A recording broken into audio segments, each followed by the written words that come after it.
I was always fascinated with the person and the role of Judas in the Christian faith. My name's Ken. I'm a full-time missionary that's been abroad for 5 years. I'm also a researcher and teacher that seriously digs real history, especially religious history. And I teach classes online too. You should check them out in my profile. But I was the kid with questions, and lots of my questions when I was a kid had to do with Judas Iscariot. Here's a guy that walked, taught, and traveled with Jesus, knew him personally, and was even the treasurer for Jesus's whole crew. Judas saw the miracles, and according to Matthew 10, probably performed some too. He heard the teachings, dined with Jesus, traveled with Jesus, and yet he still betrayed Jesus with a kiss for 30 pieces of silver. According to Matthew, after learning Jesus was to be crucified, Judas tries to return the money and then commits suicide by hanging. And Acts gives a slightly different version, with Judas using the money to buy a field where he fell headlong, burst asunder in the midst, and all his bowels gushed out. Yummy! There are tons of theories why Judas did what he did. Luke and John say that he was possessed by Satan. Matthew says it was money. Mark didn't assign a motive.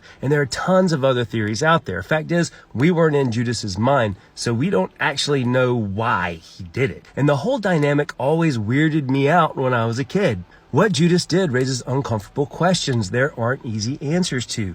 His betrayal set events in motion that leads to Jesus' crucifixion and resurrection, which is kind of important. So, if Judas didn't do what he did when he did it, would Jesus have been able to do what he did when he did it? And you know what? People have been asking that question for a long time, especially the Gnostics. In fact, they were so curious about it, someone even authored the Gospel of Judas to give a different perspective on why Judas did what he did. Now, this is part of a series I've been asked to do on the Gnostic Gospels. So if you're curious for some more background, like who the Gnostics were, what they believed, check this video series out. Or even better, if you want to go deep, registration is open on a course I'm offering, Understanding the Gnostic Gospels from a Believer's Perspective. And you can find that link in my profile. But here's the skinny on the Gnostic Gospel of Judas. In 2000, an antiquities dealer turned over a leather-bound codex in her possession to an arts foundation in Switzerland. And this codex was falling apart, and the dealer was hoping it would be preserved, translated, and, sold.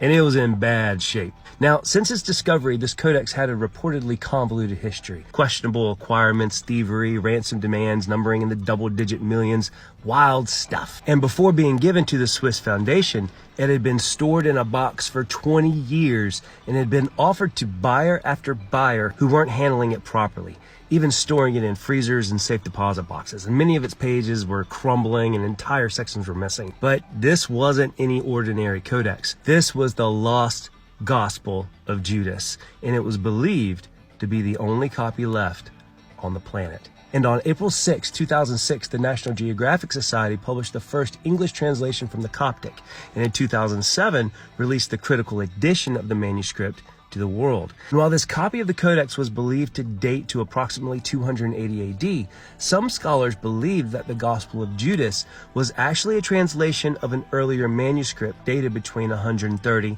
and 170 AD. And this earlier dating supports its existence during the time of the church father Irenaeus, who blasted it as blasphemous, heretical, and fictitious history. Of course, he may have been talking about a different Gospel of Judas, but just so you know, if he had read this one, he definitely would have said the same thing. The Gospel of Judas is definitively a Gnostic work, as it depicts Gnostic Christian theology from the mid to late 2nd century. And what survives of the Gospel of Judas, it portrays Judas as a favorite disciple of Jesus who's entrusted with secret teaching. Remember, whenever you hear the word secret teaching of Jesus or secret knowledge, it's like a whole Gnostic bat signal going up into the sky. The Gospel of Judas is 16 chapters and features conversations between Judas and Jesus. And it's clear that Judas is Jesus' confidant and has a special place. Jesus tells Judas, "You will exceed all of them, for you will sacrifice the man that clothes me."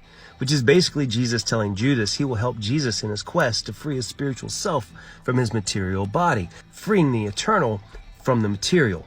And that's big-time Gnostic framework. So the Judas of the Judas Gospel is not the betrayer of Jesus, but is his most important disciple. And if that wasn't enough to tee off church authorities, the Gospel of Judas contains a lot of stuff that straight up contradicts the teachings of the mainstream church. It says that God is a luminous cloud of light, in a perfect and unending realm. And there's this whole cosmology that's inserted, which I don't have time to get into specifics on, but it includes God creating a group of angels and lower gods who create physical matter in the physical human body, and how man's eventual forgetting of the perfect realm and God leads to corruption. But it's through embracing the internal God, the divine spark, so to speak, man can return to the true God's perfect and unending realm. Oh, and the Gospel of Judas mentions that the disciples completely missed the point of Jesus' message, as they were focused on the physical, and that they were wrong in teaching that those who were killed in the name of Jesus would be bodily resurrected. And the Gospel of Judas really pushes the Gnostic narrative of physical bad, spiritual good.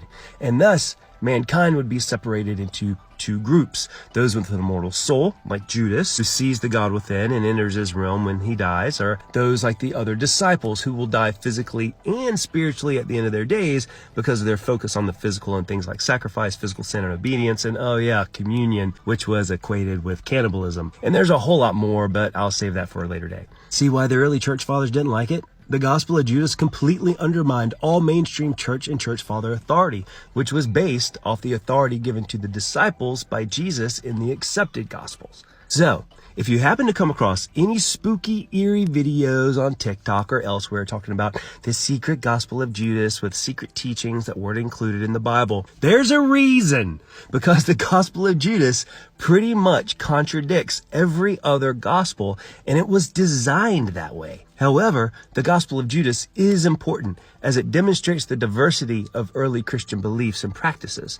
Ancient Christianity wasn't as cut and dry as we are often taught today. And if this stuff interests you and you want to go way deeper, I'm doing a live stream on January 21st at 2 p.m. Eastern, Understanding the Gnostic Gospels from a Believer's Perspective. This live 2-hour workshop will be conducted on Zoom with a live Q&A and will be recorded so you can play it back whenever you want. And when you register for the course, I'll even send you copies of the texts we'll be discussing, the Gospels of Thomas, Mary, Philip, and even the Gospel of Judas. To register, I'm asking for a trade-in what you can donation on a sliding scale of $5 to $25, 100% of which will go towards our mission and charity program here in the UK called The Gathering Place, which meets the needs of abused women, at-risk youth, and homeless in our Welsh community. Space is limited for this launch, so click on my link and sign up, and we'll see you on Saturday, January 21st at 2 p.m. And keep watching here for more on the Gnostic Gospels and ancient Christianity, and follow for more.